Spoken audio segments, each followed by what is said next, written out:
우리가 살아가면서 식사 초대를 받을 때가 있습니다. 식당에서 요즘은 식사를 합니다만은 예전에는 이렇게 대중 음식점이 보편화되지 않았을 때 주로 가정으로 손님들을 초대했습니다. 그죠?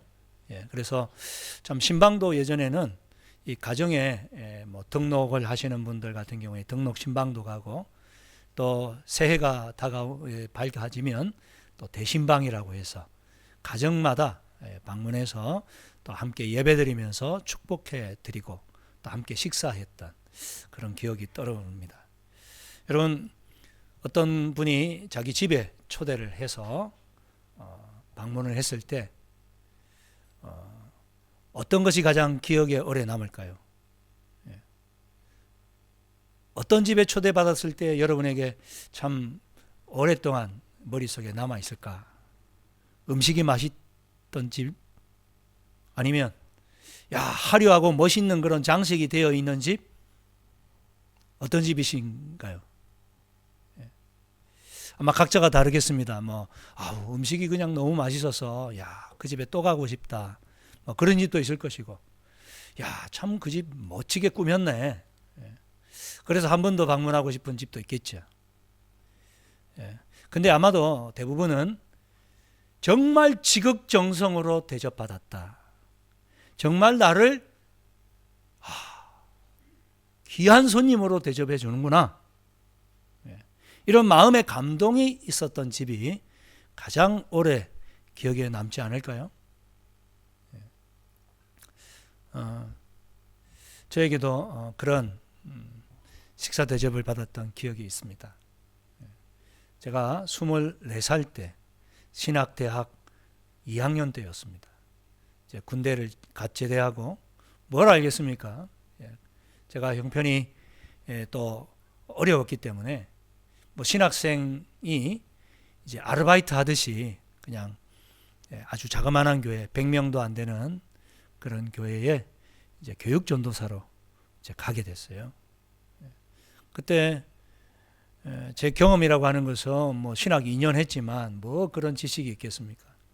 그냥 어렸을 때부터 교회 다녔던 그런 경험을 삼아서 이제 봉사를 시작하는데 그때 이 초등부 부장 집사님이 한 38쯤 되셨어요. 아주 큰 형님이시죠. 맏형님 같은 분이죠. 근데 24살 된 그 햇병아리 전도사를 얼마나 그렇게 지극정성으로 섬겨주시는지 전도사님 하면서 한 번은 그의 부임하고 첫해 성탄절이었던 것 같아요. 열심히 우리 아이들 데리고 성탄 발표회 준비하고 그리고 이제 예배 다 끝나고 난 다음 집사님이 저녁 준비했으니까 꼭 오세요, 전도사님. 그래서 이제 그 집에 갔어요. 그 집사님도 넉넉한 분이 아니거든요. 택시 기사를 하고 계셨고. 그런데 그분들도 똑같이 얼마나 피곤했겠습니까? 성탄절 예배 마치고. 근데 이 냄비밥을 아주 따뜻하게 그렇게 준비해서 김치찌개에다가 생선 조림하고 불고기를 해서 내어놓으시는데 제가 얼마나 참 밥이 맛이 있었는지 모릅니다. 음식도 맛이 있었지만 뭐에 감동이 됐을까요? 내가 뭐라고? 본인들도 피곤하고 지칠 텐데 수고했다고 전도사 이렇게 손수 집밥을 지어서 대접을 하는데 제가 울컥 그냥 막 눈물이 솟아나더라고요. 참 지금까지 제가 목회생활을 하면서 그때의 그 대접은 참 잊을 수 없는 대접이었던 것 같아요. 지금은 이제 좀 목회가 오래되다 보니까 대접받는 게 좀 당연해지는 그런 마음이 있어요. 물론 감사하지만 그때만큼 참 감동했던가. 근데 저의 마음도 그렇지만 대접하는 그분의 그 진심이 확 느껴지더라고요. 여러분, 오늘 우리가 읽은 이 본문에도 예수님이 한 집에 초대를 받으셨습니다. 그 사람은 오늘 36절에 보니까 한 바리새인이라 그렇게 소개하고 있습니다. 바리새인. 늘 바리새인들은 예수님 책 잡고 공격하기 바쁘다 생각했는데 어쩐 일로 그 사람이 자기와 함께 잡수시기를 청하고 예수님이 그 바리새인의 집에 들어가 앉으셨습니다. 예수님께서도 종종 복음서를 읽어보면 대접을 받으셨어요. 그죠? 식사 초대를 받아서 우리가 누가복음 5장에도 한 사람의 집에 들어가서 식사를 대접받는데 그 사람 이름 기억나십니까? 레위라고 하는 세리. 그의 또 다른 이름 구원받고 난 다음에 이름은 마태. 예수님의 제자로 세리 중에 있을 때에 나를 따라와라 그랬더니 즉시로 그죠? 주님 따라 나셨죠. 그래서 5장 29절에 보니까 레위가 예수를 위하여 자기 집에 큰 잔치를 하니 세리와 다른 사람들이 많이 함께 앉아 있는지라 바리새인과 그들의 서기관들이 그 제자들을 비방하여 이르되 너희가 어찌하여 세리와 죄인과 함께 먹고 마시느냐? 이 세리 마태는 너무 감사해서 자기를 제자로 삼아주신 그 은혜 감격해서 큰 잔치를 벌였고 그들의 친구들 세리 죄인들을 불러 앉혔어요. 그때 이 바리새인들이 손가락질했단 말이에요. 너희들은 어떻게 세리와 죄인 같은 인간들과 같이 밥을 먹냐? 이거는 예수님을 향한 그런 공격이죠. 근데 예수님 뭐라고 말씀하십니까? 야, 건강한 자에게 의원이 쓸데있냐? 병든 자에게라야 쓸데있지. 자기를 죄인으로 인정하는 사람에게 내가 필요하지 나는 의인이야. 그런 사람에게는 내가 필요 없지. 그래서 5장 32절에 내가 의인을 부르러 온 것이 아니요 누구를 부르러 왔다고요? 죄인을 불러 회개시키러 왔느니라. 그렇습니다. 오늘 이 시간에도 내가 죄인인 것을 인정하고 주님 초대하는 사람, 주님 찾아오는 점 있습니다. 주님 필요 없어요. 마음의 문을 닫아 걸고 있는 분은 주님이 들어갈 수가 없죠. 그러나 마음의 문을 열기만 하면 내가 그에게로 들어가 그로 더불어 먹고 그는 나와 더불어 마시리라. 아멘이십니까? 그렇습니다. 오늘 예수님께서 이 바리새인의 집에 들어가셔서 같이 먹고 마실 때에 한 사건이 발생합니다. 그것은 무엇인가요? 한 여인이 예수님에게 놀라운 섬김을 하고 있다는 것입니다. 37절에 그 여인은 이렇게 표현하죠. 그 동네에 죄를 지은 한 여자가 있어 예수께서 바리새인 집에 앉아 계심을 보고 향유 담은 옥합을 가지고 왔더라. 그 여인은 어떤 여인이라고요? 죄를 지은 한 여인. 어떤 죄를 지었길래? 근데 그 당시에 이 통속적으로 죄를 지은 여인이라고 한다면 어떤 사람이냐? 화르교에서 몸을 팔아서 생계를 유지해 나가는 마치 창녀와 같은 여인을 가리켜 죄를 지은 여자 이렇게 불렀습니다.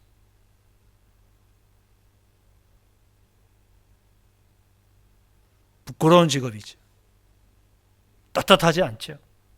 많은 사람들로부터 손가락질을 이 시대에도 받을 수밖에 없죠.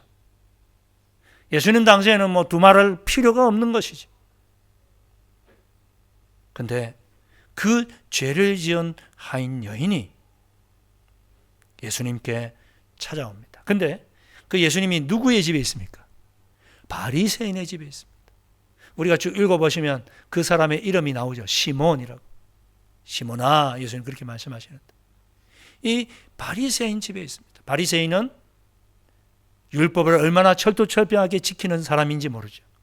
그래서 그들은 절대 여인들과 2m 이상 가까이 하지 않습니다. 더더군다나 죄를 지은 여자가 이 바리새인의 집에 들어간다? 얼마나 많은 사람들이 한눈에 저 여자가 어떤 여자인지 알고 손가락질하고 핍박할 것이 뻔한데 그녀는 향유를 옥합에 넣어서 주님 앞에 나아가고 있습니다. 도전입니다. 모험입니다.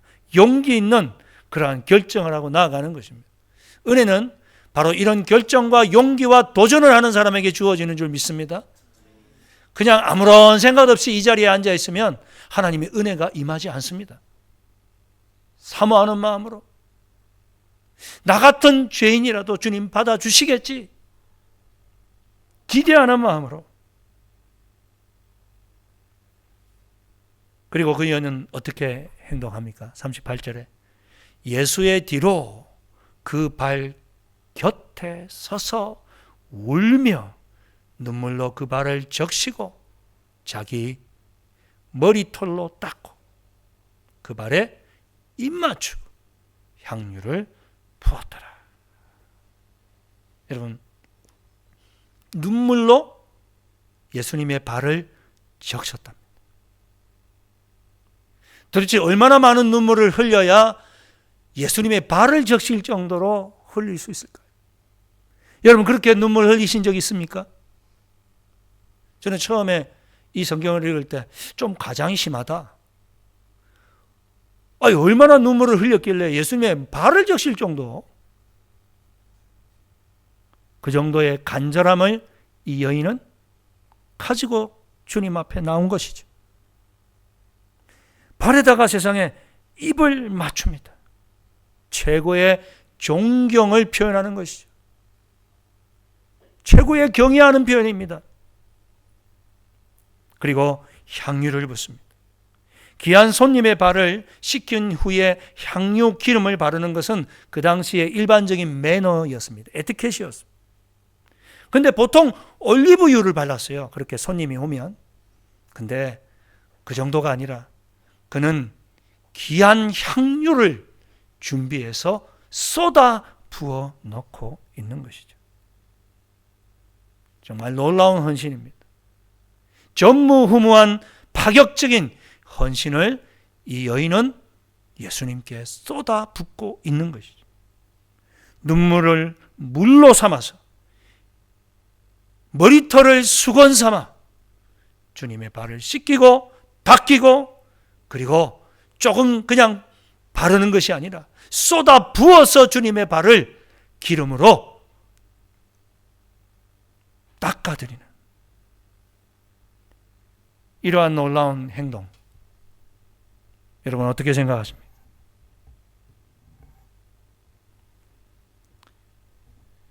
시몬은 이런 여인의 섬김을 받고 있는 모습을 보면서 뭐라고 표현하죠? 39절 말씀을 보면 예수를 청한 바리새인이 그것을 보고 마음에 이르되 이 사람이 만일 뭐라면 선지자라면 자기를 만지는 이 여자가 누구며 어떠한 자 곧 죄인인 줄을 알았으리라. 이 시몬 바리새인이요, 혼자 생각한 거예요. 저 죄 많은 여자가 자기를 만지고 있는데 왜 가만히 내버려 둘 수가 있지? 선지자라면 저 여자가 단번에 죄인인 것을 알아야 되는데. 그렇습니다. 우리가 구약을 읽어보면 부정한 여인, 죄를 지은 사람이 나를 터치하면 어떻게 됩니까? 나도 부정한 사람이 되죠. 그래서 예배에 동참할 수 없습니다. 부정이 씻겨질 때까지 제사를 드려야 되고 다시, 그죠? 저런 더러운 여인이 예수를 만지고 있는데 왜 예수는 그걸 몰라? 내가 위대한 선지자인 줄 알고 식사 대접하려고 초대했는데 아이고 실수구나. 저 사람 가짜구나. 그렇게 실망한 모습을 그가 마음으로 표현하고 있었던 것이죠. 그때 예수님 이 마음을 아십니까 모르십니까? 아시는 분. 그 마음을 다 읽고는 이렇게 대답하십니다.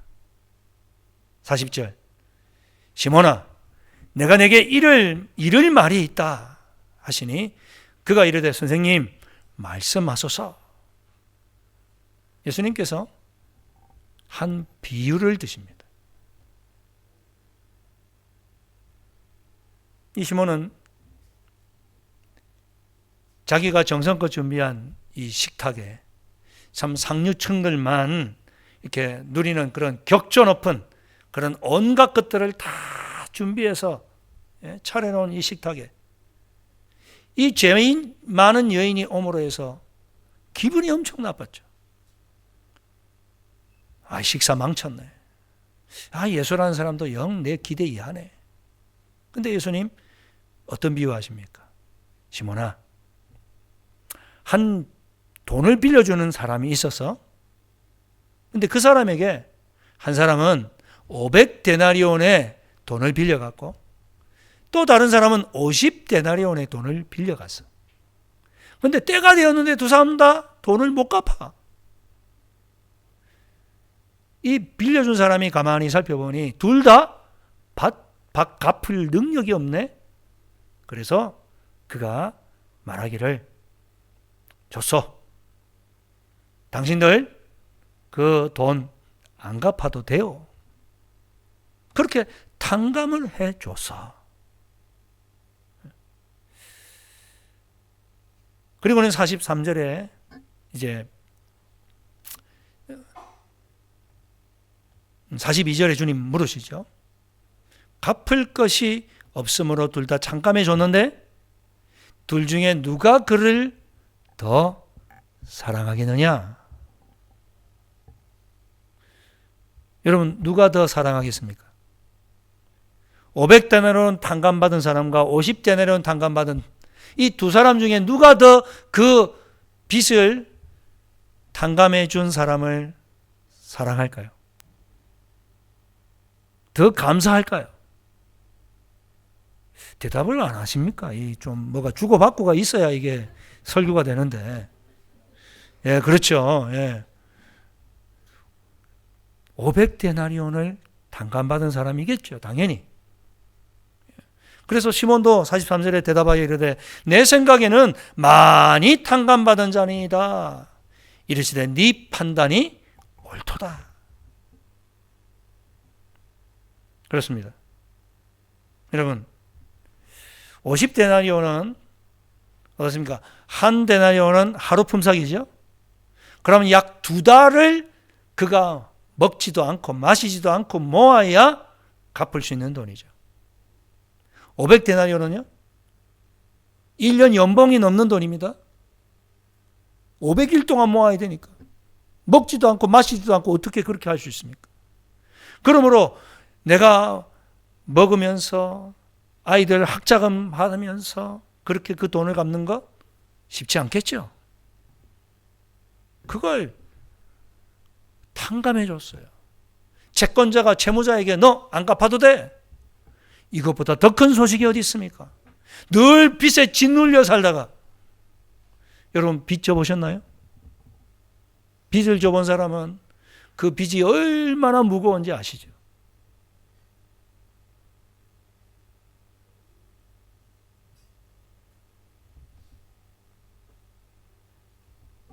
왜 이 얘기를 하실까요?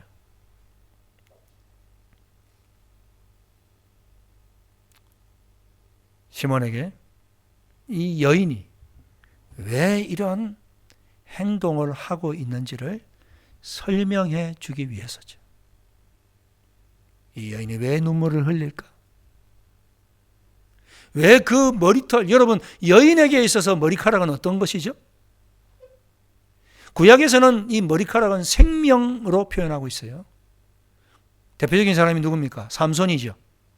머리털을 잘랐더니 힘이 약해졌어. 나실인이란 말이죠. 나실인은 구별된 사람으로 머리털을 자르면 안 되는 것이죠. 왜? 생명이 바로 하나님으로부터 온다는 사실을 알려주기 위한 표현이에요. 여인들에게 있어서 머리털은 자랑입니다. 그죠? 오늘도 이 아침에 예배드리러 오실 때 여러분 얼마나 고데기로 이렇게 막 말아 올리고 하셨잖아요. 많이 걸리더라고. 남자들은요 많이 참아야 돼. 노력해야 돼. 부인을 기다리기 위해서. 입이 이만큼 나와가지고 여보 언제 끝나? 이 말하면 큰일 납니다. 여러분 그런 머리카락을 뭘로 사용했습니까? 수건처럼 사용했단 말이에요. 나의 모든 것을 누구에게 드린다는 겁니까? 예수님께. 그리고 가장 소중한 향유 옥합, 값비싼 자기의 그 소중한 것을 깨트리는, 이것을 전혀 이해하지 못하고 있는 시몬에게 지금 이해시켜주기 위한 가정입니다. 그리고는 이제 구체적으로 예수님께서 그 여인을 돌아보십니다. 그 여인을 돌아보세요. 그리고 시몬에게 이렇게 말합니다. 지금은 이 여인에게 하는 말이 아니에요. 시몬에게 하는 말입니다. 시몬에게. 여인을 쳐다보면서 시몬에게 이야기해요. 이 여자를 보느냐? 봐라는 거예요. 내가 내 집에 들어올 때 너는 내게 발을 씻을 물도 주지 아니하였으되 이 여자는 어떻게 했다고요? 눈물로 내 발을 적셨다. 시몬아, 네가 나를 초대해서 내가 와서 밥을 먹기는 하는데 네가 첫 번째로 잘못한 결례가 뭔 줄 아냐? 발 씻을 물도 너는 안 줬어. 나를 정말 존경하고 나를 사랑한다면 세상 사람들이 일반적으로 소중한 손님이 오면 하는 그 에티켓조차도 너는 지키지 않았어. 어떻게 발 씻을 물도 안 주냐 너는. 근데 이 여인은 자기의 눈물로 나를 발을 씻어줬다.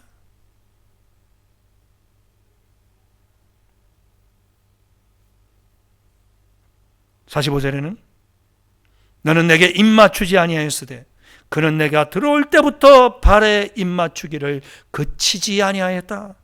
그 여자는 그 장소에 들어올 때부터 예수님의 발에 입맞추기를 그치지 않았다.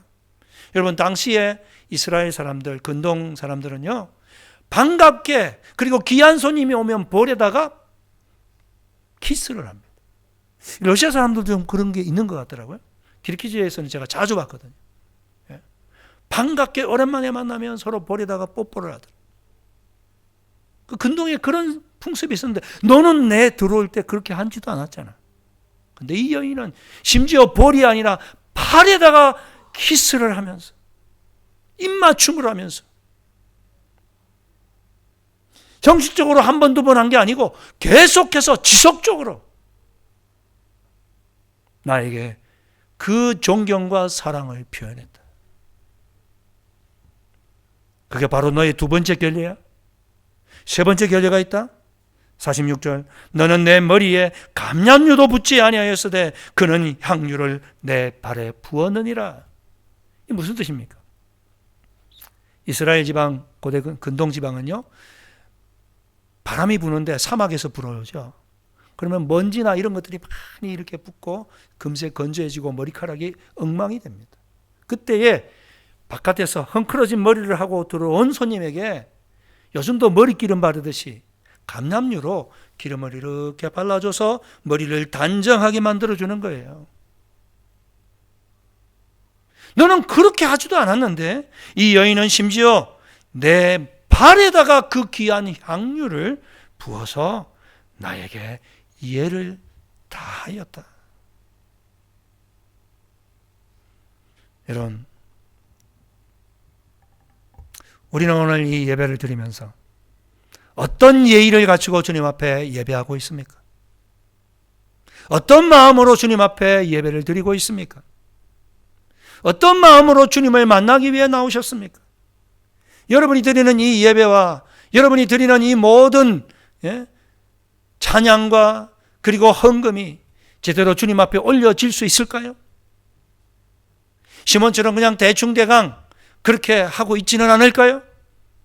그렇다면 주님은 너의 예배를 내가 한 번도 받아보지 못했다고 말씀할 수밖에 없지 않겠습니까? 여러분, 참 사랑은 오버하는 것인 줄 믿습니다.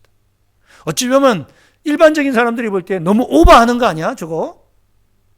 왜 저래? 그러나 그 여인은 찐 사랑이었기 때문에, 주님을 참으로 사랑했기 때문에, 야 저거 쓸데없는 낭비 아니야? 왜 저렇게까지 향료를 쏟아부어 아깝게? 그러나 사랑은 모든 것을 드려도 부족한 것이 사랑인 줄 믿습니다. 여러분, 진짜 남자 여자가 만나 사랑해도 그렇지 않나요? 그죠? 사랑하는 여인을 위해서라면 모든 것을 줘도 아깝지 않잖아요. 목숨까지 내놓아도 아까울란가요? 아깝지 않죠? 아멘이십니까? 예, 좋습니다. 예. 바로 주님을 향한 사랑도 그거 아닙니까? 예. 그래서 47절에 이러므로 내가 너희에게 말하노니 그의 많은 죄가 사하여 줬도다. 죄 많은 여자라고 아까 이야기했죠. 그 모든 죄가 다 사하여 줬다도 이는 그의 사랑함이 뭐라고요? 많음이라. 그의 사랑하는 마음 너무너무 많다. 나를 너무나도 사랑한다. 그렇습니다. 사랑함을 받은 일이 적은 자는 적게 사랑하느니라. 여러분, 주님을 얼마나 사랑하시나요? 부모가 되면 자녀에게 꼭 묻는 질문이 있잖아요. 딸아, 너 나 얼마나 사랑하니? 저도 예인이 어렸을 때 얼마나 많이 물었는지 모릅니다. 예인아, 얼마나 사랑해? 하늘만큼 땅만큼 하면 얼마나 기분이 좋은지.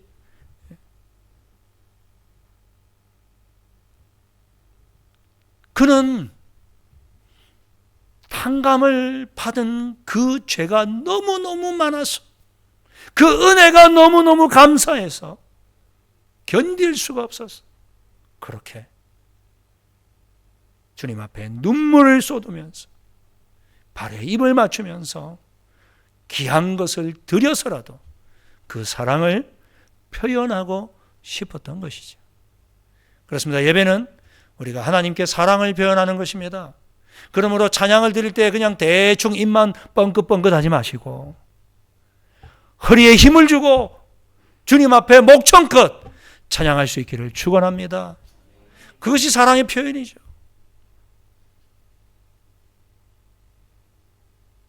우리의 마음을 다해서 주님 앞에 헌금을 드릴 수 있었으면 좋겠습니다. 주님 감사합니다. 때로는 저렇게까지 왜?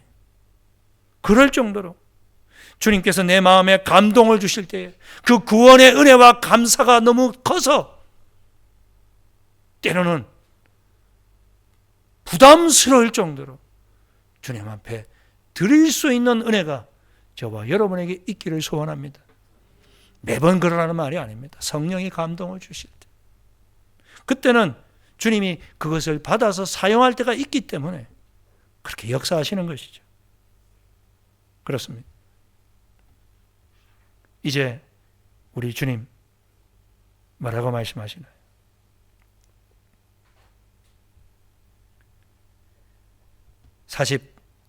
48절 말씀을 보겠습니다. 이에 여자에게 이르시되 내 죄 사함을 받았느니라. 한번 따라하겠습니다. 내 죄 사함을 받았느니라. 그렇습니다. 우리 주님으로부터 가장 큰 말씀은 바로 이 죄 사함의 메시지인 줄 믿습니다. 여러분, 이 여자는요, 고개 들고 살아갈 수 없었던 여자였습니다.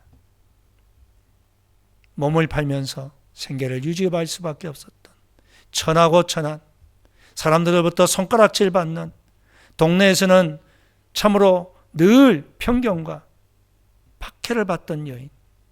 근데 그 여인을 지금 모든 사람들 앞에서 다시 세워주고 계십니다. 이 여인의 죄는 용서받았다. 이제 여인은 깨끗하다. 너희들 손가락질하지 마라. 이것보다 더 큰 은혜가 그 여자에게 어디 있었을까요? 그렇습니다. 우리가 일평생 살아가면서 얼마나 많은 죄를 짓습니까? 남편도 모르는 죄, 아내도 모르는 나만의 그 죄. 그러나 그 죄를 주님 앞에 토설하고 자백할 때 주께서 용서해 주시는 줄 믿습니다. 그 은혜, 그것이 너무 컸습니다. 이 여자는요, 근데 50절 말씀해 보니까요. 예수께서 여자에게 이르시되 내 믿음이 너를 구원하였으니 평안히 가라 말씀하십니다. 이미 그녀에게는 믿음이 있었어요. 그죠? 이전부터 예수님의 메시지를 들으면서 그 마음속에 예수님을 믿게 됐어요. 참 메시아구나. 그래서 지금 그런 행동을 오늘 하고 있었던 것입니다. 네 믿음이 너를 구원하였느니라. 네가 죄 용서함을 받았느니라. 평안히 가라. 여러분, 저와 여러분도 평안히 가라는 주님의 메시지를 들을 수 있기를 축원합니다. 그렇습니다. 주님은 과거의 그녀의 죄에 주목하지 않으셨고 앞으로 나아갈 미래를 주목하셨습니다. 평안히 가라. 이제 걱정하지 마라. 네 죄는 다 용서받았다. 하나님께서 너와 함께 하실 것이다. 너의 삶을 책임져 주실 것이다. 샬롬의 은혜가 너의 앞길에 임할 것이다. 아멘이시죠? 그렇습니다. 진정으로 나의 죄를 고백하는 자에게 주님은 사죄의 은총을 베풀어 주실 뿐만 아니라 우리에게 살아갈 미래를 책임져 주시고 평안의 은혜를 허락하여 주실 줄 믿습니다. 그렇습니다. 우리는 이전 것은 지나갔으니 보아 새 것이 되었다고 하셨습니다. 이제 새롭게 된 제 용서받은 믿음의 사람답게 이제 우리도 다른 사람들을 용서해 주면서 시몬과 같은 삶이 아니라 정말 모든 사람들을 편견 없이 주님의 사랑으로 나누며 살아갈 수 있는 주님과 동행하는 저와 여러분이 다 될 수 있기를 간절히 축원합니다.